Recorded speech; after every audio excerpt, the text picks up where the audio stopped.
अगर आपने अभी तक पार्ट 1 नहीं देखा है तो पहले जाकर उसे जरूर देख लें, फिर इस पार्ट 2 को आगे देखना ताकि कहानी पूरी तरह समझ आए। नारुतो ने आखिरकार जिराया को पेन के हाथों से बचा लिया। जिराया नारुतो को देखकर हैरान रह गया क्योंकि उसने कभी उम्मीद नहीं की थी कि नारुतो वहां आएगा। फुकुसाकु ने नारुतो की आंखों के कोनों पर नारंगी निशान देखे और आश्चर्य से पूछा कि नारुतो माउंट म्योबोकू का सेज जुत्सु कैसे इस्तेमाल कर सकता है। नारुतो सहज रूप से फुकासाकु को नमस्ते करना चाहता था, लेकिन जैसे ही वह बोलने वाला था उसे याद आया कि इस समय तक उसकी उनसे मुलाकात नहीं हुई थी। जिराया ने भी नारुतो का बदलाव देखा। इसमें कोई शक नहीं था कि नारुतो सेज मोड में था। उसका सेज ट्रांसफॉर्मेशन उसके गुरु जिराया से भी ज्यादा परफेक्ट था। इसी समय पेन ने अपनी ताकतें जुटाकर युद्ध की मुद्रा बना ली। नारुतो ने जिराया और बाकियों से कहा कि अभी आराम करें, पेन को पहले वह अकेले संभालेगा। नारुतो ने जब अपने गुरु को पेन द्वारा घायल देखा तो भले ही उसने अपनी पिछली जिंदगी में नगाटो को माफ कर दिया था, लेकिन उसके दिल का गुस्सा वह दबा नहीं पाया। लेकिन फुकुसाकु ने नारुतो को समझाया कि लड़ाई में फंसना बुद्धिमानी नहीं होगी। अभी सबसे जरूरी था जिराया को माउंट म्योबोकू वापस ले जाकर उपचार करना। अपने गुरु की भारी खांसी सुनकर नारुतो ने अपना गुस्सा दबाया। उसने एक शैडो क्लोन भेजा जिसने जिराया को जमीन से उठाया और उसका असली शरीर एक हाथ से रसेंगन बनाने लगा।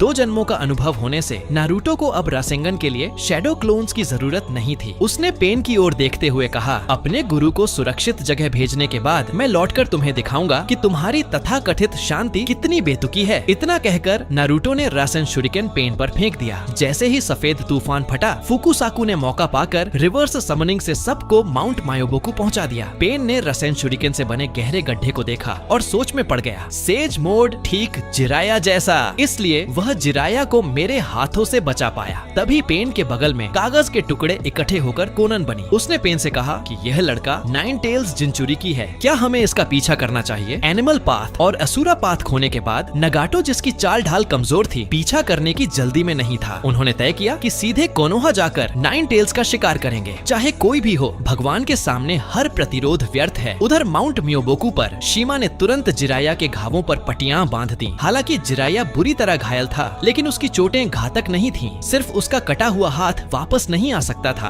बाकी घाव समय के साथ भर सकते थे। फुकुसाकु ने चैन की सांस ली। अगर इस सुनहरे बालों वाले लड़के का समय पर आना न होता तो वह और जिराया दोनों मर जाते। जिराया को अपनी चोटों से ज्यादा यह चिंता थी कि नारुतो अचानक अमेगाकुरे में कैसे आ गया और वह सेज मोड का इस्तेमाल कैसे कर सकता है। उसने नारुतो से पूछा कि मामला क्या है। नारुतो की पीठ में सिहरन दौड़ गई। उसे याद आया कि अपनी पिछली जिंदगी में सस्के ने उसे बताया था कि जब वह और बोरुतो अतीत में गए थे तो जिराया ने आसानी से उनकी भविष्य की पहचान पकड़ ली थी। नारुतो जानता था कि वह जिराया से ज्यादा देर तक सच्चाई नहीं छिपा पाएगा, लेकिन अभी सही समय नहीं था। उसके सामने ऐसे कई काम थे जो शायद कोनोहा के विल ऑफ फायर से मेल नहीं खाते। नारुतो ने जिराया से माफी मांगी और वादा किया कि सही समय आने पर वह सब कुछ विस्तार से बताएगा। जिराया ने कुछ पल नारुतो को देखा, फिर जोर से हंस पड़ा, जिससे माहौल की असहजता कम हो गई। उसे पता था कि नारुतो के पास कोई ठोस वजह होगी और वह उस दिन का इंतजार करेगा जब नारुतो उससे सब साझा करेगा। कारण चाहे जो हो, वह आभारी था कि नारुतो ने उसे सुरक्षित वापस लाया। अमेगाकुरे जाने से पहले सुनाडे से के वादे को याद करके जिराया और जोर से हंस पड़ा। कुछ दिनों के आराम के बाद नारुतो ने शिमा और फुकुसाकु को धन्यवाद दिया और जिराया को वापस कोनोहा ले आया। गांव पहुंचकर सुनाडे ने जिराया की जांच की और पाया कि उसके हाथ को छोड़कर बाकी सब ठीक हो जाएगा। सुनाडे की आंखों से आंसू बह निकले। अगर नारुतो न होता तो इस बार तुम बचकर नहीं आते, तुम वाकई लापरवाह हो। जिराया जोर से हंस पड़ा और सुनाडे को उनकी पुरानी शर्त याद दिलाई, क्योंकि नारुतो ने जिराया को बचा लिया। सुनाडे ने उसके पहले टीम छोड़कर जाने वाले अपराध को माफ कर दिया। जब नारुतो ने देखा कि जिराया और सुनाडे को अकेले में बातें करनी है तो वह समझदारी से वहां से निकल गया। वह सीधे इचिराकु रामेन पहुंचा, कई बड़े कटोरे खाए और संतोष की सांस ली। सिर्फ इचिराकु रामेन ही था जो अस्थायी रूप से ओत्सुत्सुकी द्वारा लाए दर्द को भुला सकता था। उस रात नारुतो बिस्तर पर लेटा और छत को घूरते हुए सोच में डूबा रहा। मृत्यु के करीब जाकर युवा बनने का अनुभव उसे अब भी अवास्तविक लगता था। हालांकि यह सच था, अब भी ओत्सुत्सुकी गॉड के निंजा दुनिया पर आक्रमण करने में 20 साल बाकी थे। नारुतो को तब तक अपने दुश्मनों से भी अधिक शक्तिशाली बनना था और पूरी तरह Ninja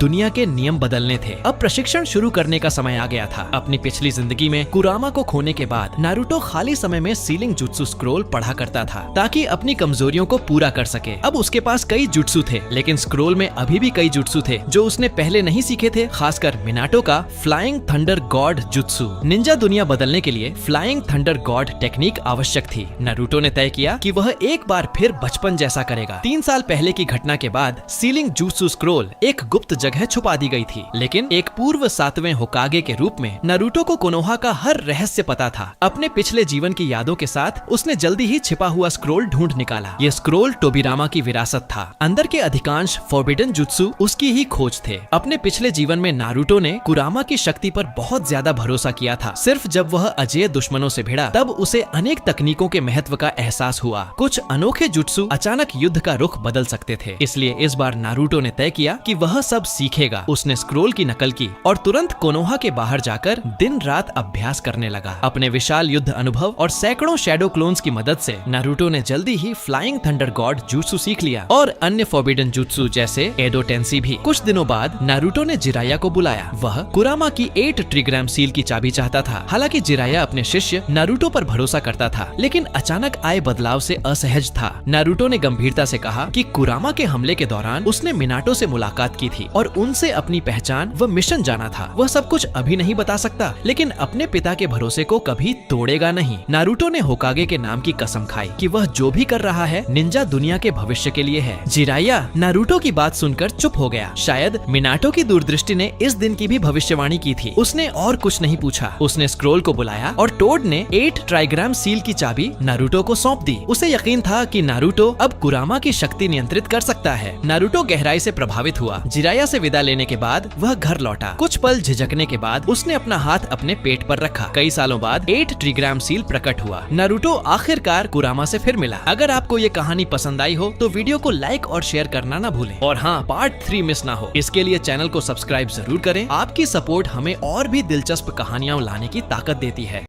Everybody knows that I'm breaking down. Everybody knows I ain't faking now.